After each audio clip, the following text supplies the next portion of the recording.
भारत सरकार से पैसा मंगाने के लिए ये भी थोड़ा इंसेंटिव लगाए, जोर लगाए, तब पैसा आएगा, सुखाड़ का जो राहत का काम आगे बढ़ेगा।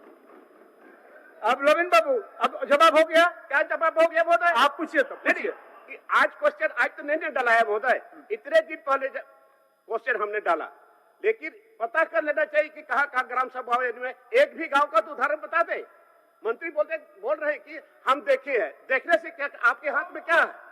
कोई डॉक्यूमेंट्स है किसी ग्राम सभा का? बोलिए। अध्यक्ष महोदय, यदि कहीं इनको आपत्ति है तो उस जगह का नाम पॉइंट करें अध्यक्ष महोदय, हम इनको सारी चीजें उपलब्ध करा देंगे।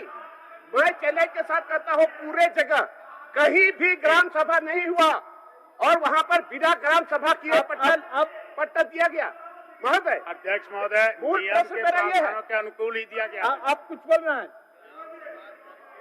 बिरवा जी बोलिए, एक मिनट बिरवा जी का सुन लीजिए के साथ जवाब देंगे, उसके बाद सीपी बाबू भी कुछ बोलेंगे, उनका भी सुन लीजिए, उसके बाद एक बार जवाब दीजिएगा। बोलिए।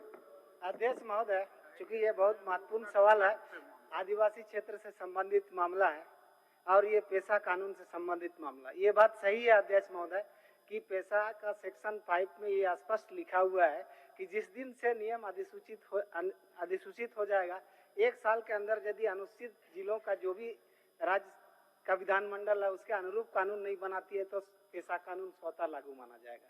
क्योंकि ये 96 में पेशा कानून लागू हुआ तत्कालीन बिहार सरकार के समय में, लेकिन बिहार पुनर्गठन विधेयक के आलोक में सभी एग्जिस्टिंग लॉ जो है ना झारखंड में प्रिवेल करते हैं, तो इसीलिए पेशा को लागू में माना जाना चाहिए और किया जाना चाहिए। और जहाँ तक लघु खनिज नियमावली के ये लोग हवाला दे रहे हैं, लघु खनिज जो है सारे के सारे ग्राम सभा के अंतर्गत अनुसूचित क्षेत्रों में आते हैं और कोई ग्राम सभा कहीं कोई ये में एग्जिस्टेंस में है ही नहीं। क्योंकि 2001 जो पंचायत राज अधिनियम है, ग्राम सभा की सारी शक्तियों को सेक्शन 8-10 में पूरा खत्म कर दिया गया।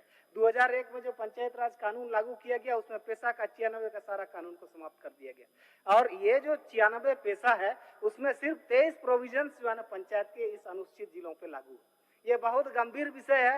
यहाँ की तत्कालीन सरकार के सभी जो है ना बड़े पदाधिकारी से लेकर सरकार भी इसके जिम्मेदार हैं। इसलिए ये बहुत अफसोस की बात है। जहाँ तक समता जजमेंट का सवाल इसमें उठाया गया है, ये सही है कि 142 संविधान का अनुच्छेद ये बोलता है कि सभी 141 पूरे भारत देश में सुप्रीम कोर्ट का जो भी रूलिंग होगा उसको लागू माना जाएगा। समता जजमेंट अनुसूचित जिलों को लेकर आंध्र प्रदेश का मामला पर आया था, ये भी अनुसूचित जिला है जहां 12 जिला जो है ना अनुसूचित क्षेत्र है। इसीलिए समता जजमेंट लागू होना चाहिए, क्यों लागू नहीं है इस पर जो है ना सरकार को जवाब देना चाहिए। ठीक ठीक, सीपी बाबू आप बोलिए। सीपी बाबू कुछ बोलिए। माननीय अध्यक्ष महोदय, कल भी मैं जब आया तो देखा कि सदन बाधित है अध्यक्ष महोदय। आज भी जब मैं आया तो देखा सदन बाधित है। माननीय अध्यक्ष महोदय, ये नौबत आई क्यों अध्यक्ष महोदय? मैं आक्षेप नहीं लगा रहा हूं माननीय अध्यक्ष महोदय, लेकिन इतना जरूर कहना चाहूंगा कि जब शुक्रवार को कार्य मंत्रणा समिति की बैठक आपकी अध्यक्षता में हुई थी अध्यक्ष महोदय, तो उस दिन कुछ बिंदु पर तय हुआ था कि इस पर अपनी राय रखा था हमने कि आप नियोजन नीति, स्थानीय नीति, रोजगार पर और लॉ एंड ऑर्डर पर आप जो है सो बहस कराइए। इस पर तय नहीं हो पाया। फिर बोला गया कि सोमवार को फिर कार्य मंत्रणा समिति की बैठक करेंगे। अध्यक्ष महोदय, सोमवार को कार्य मंत्रणा समिति की बैठक नहीं हुई अध्यक्ष महोदय, जबकि वहां तय हुआ था कि सोमवार को कार्य मंत्रणा समिति की बैठक में हुई थी अध्यक्ष महोदय। तब फिर ऐसी स्थिति में सिर्फ यहाँ पर हम लोग आकर के सदन के अंदर और इसी तरह के असत्य बातों को सुनने के लिए आए अध्यक्ष महोदय। आप देख रहे हैं कि माननीय सदस्य किस प्रकार से सारी बातों को 2-2 सदस्यों ने रखा कि पेशा कानून के तहत क्या होता है, 5 में क्या होता है, 141 में क्या होता है, और फिर भी माननीय मंत्री और संसदीय कार्य मंत्री जवाब दे रहे हैं अध्यक्ष। आप लोग आसन पर जाएं। ऐसी स्थिति में आखिर हम लोग क्या करें? बैठकर यहाँ असत्य भाषण को सुनने के लिए नहीं आए, असत्य जवाब को सुनने के लिए नहीं आए अध्यक्ष महोदय। वैसी स्थिति में सदन के अंदर आना, बेल में आना हमारा अधिकार है अध्यक्ष महोदय। हम उसी अधिकार का प्रयोग कर रहे हैं। अब आपकी ड्यूटी है अध्यक्ष महोदय कि आप सबको शांत कराएं, सबको संतुष्ट कराएं अध्यक्ष महोदय, और कार्य मंत्रणा समिति की बैठक में यह तय करें कि इन मुद्दों पर बहस सदन के अंदर होनी चाहिए। मैं यही आपसे आग्रह करता हूं। हो गया। अब आपको जवाब दिलवाते हैं। हो गया, आपका जवाब दिलवाते हैं। जवाब सुन लीजिए, जवाब सुन लीजिए। माननीय मंत्री जी, माननीय मंत्री जी।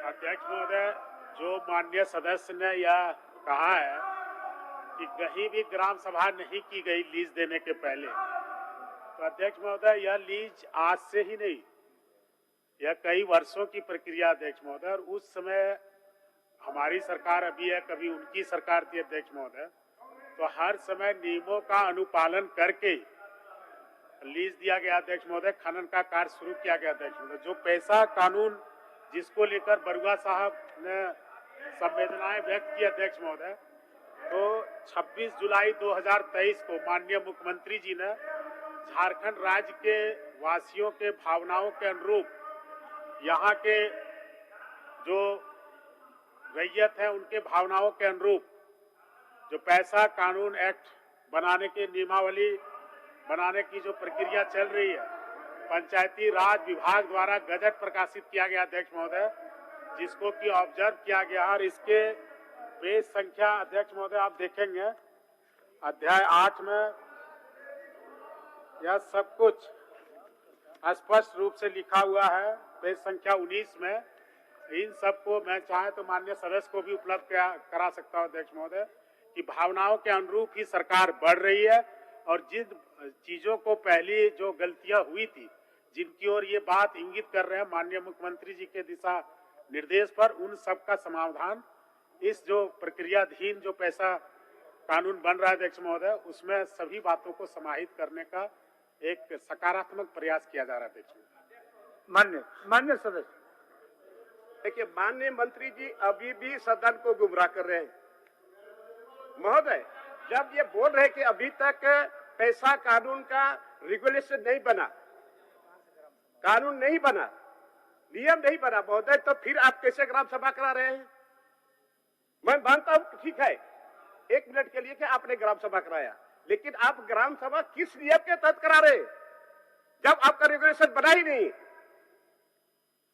रेगुलेशन को ताक में रह करके आपका काम हो रहा है और यहाँ खनिज संपदा का लूट हो रहा है महोदय। मैं आपको बता रहा हूँ। हो गया महोदय। तो ये मंत्री बतावे कि जब तक नियमावली नहीं बनता, जब तक नियमावली नहीं बनता है, तब तक जितना खनिज संपदा का दोहन हो रहा है उसको रोके। सबका चलिए अध्यक्ष महोदय, सारी बातें स्पष्ट कर दी गई अध्यक्ष महोदय। बैठिए माननीय सदस्य, बैठिए। सारी बातें स्पष्ट कर दी गई अध्यक्ष मंत्री जवाब दे रहा है, बैठिए। और जिस नियम कानून की बात वो कर रहे हैं अध्यक्ष महोदय, तो नियमावली 2004 के संशोधित के नियम 13 के तहत ही यह कार्य जो है नियम 11 क के तहत अनुसूचित क्षेत्र में खनन पट्टे की स्वीकृति के पूर्व ग्राम सभा का स्वतंत्र एवं पूर्व संसूचित सहमति प्राप्त किया जाना अनिवार्य है, उसी प्रावधानों के अनुरूप किया गया अध्यक्ष महोदय। बैठिए। हो गया लविन बाबू, जो बात आप बोले उस विषय का जवाब उन्होंने दिया और बजाते कागज भी आपको भेजवा रहा है, कागज को देख लीजिए आप। नहीं, सही जवाब महोदय आप कागज आपको दे रहा है, कागज को भी आप देख लीजिए। आपको कागज भेजवाने से नहीं होगा, ये इतना गलत तरीके से जो चल रहा है, कानून को नियम को ताक पर के नियम तो अभी तक बना नहीं, तो फिर आप वहां ग्राम सभा करा रहे हैं? कैसे ग्राम सभा करा रहे हैं? माननीय मंत्री जी समझाइए, माननीय सदस्यों को बोलिए। क्या बोले सर? अध्यक्ष बोलिए, रिपीट करिए। सारी बातें हम नियम के तहत बोल रहे हैं अध्यक्ष महोदय। यदि माननीय सदस्य किसी बात को मानने के लिए ही नहीं तैयार, हमने कहा ऐसा वो जगह है जहां खनन पट्टा दिया गया, जहां ग्राम सभा की सहमति नहीं ली गई अध्यक्ष महोदय, तो उस जगह का हम जांच करवा लेंगे, चलते सत्र में उनको बता देंगे कि यहाँ यदि गड़बड़ी हुई है, दोषी है तो उन पर कार्रवाई करेंगे। ठीक, और नहीं है तो ऐसे कह देना, एक परसेप्शन तैयार करना। ठीक है माननीय सदस्य, मान्य सदस्य, अगर किसी जगह में आपको उस तरह का प्रतीत हो रहा है तो आप सूचना दे दीजिए, चलती सत्र में ही जवाब देने के लिए तैयार है। बैठिए। अब आप सदन का समय अब आप बर्बाद मत करिए, बैठिए। मान्य सदस्य मनीष जायसवाल जी, मान्य सदस्य मनीष जायसवाल जी,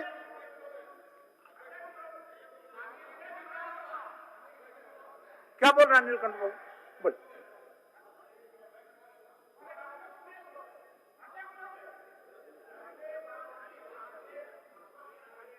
अध्यक्ष महोदय, अध्यक्ष महोदय, अध्यक्ष महोदय, इस अध्यक्ष महोदय लोबिंदा के क्वेश्चन पर ही हम कुछ जानना चाह रहे हैं। अध्यक्ष महोदय, कल माननीय मंत्री मिथिलेश ठाकुर जी ने जवाब दिया। अध्यक्ष महोदय, 5 साल का जो लीज है अध्यक्ष महोदय, उसको 10 साल करने के लिए जा रहे हैं।